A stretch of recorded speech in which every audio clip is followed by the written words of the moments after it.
and with an area of low pressure sitting across the UK further on into next week, we could all be facing the prospect of something wintry yet again. But don't forget that heavy snowfall in the short term.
Tonight at 10, Donald Trump becomes the first president in US history to be impeached twice after last week's assault on Capitol Hill.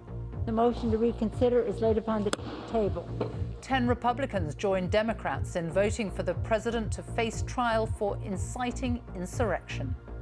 He must go. He is a clear and present danger to the nation that we all love. The formal charge comes after a violent mob of his supporters stormed the Capitol. It's now surrounded by a ring of steel with just a week left of the Trump presidency.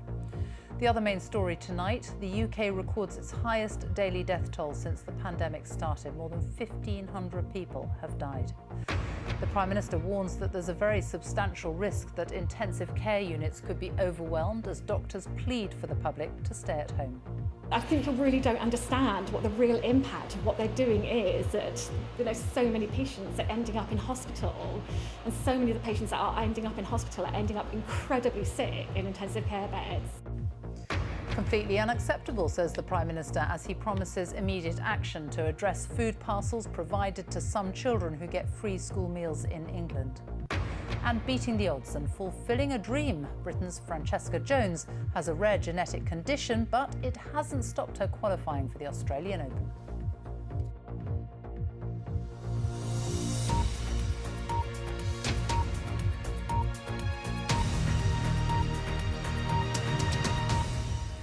Good evening. With just a few days left after 4 tumultuous years in power, Donald Trump has just become the first president in US history to be impeached twice.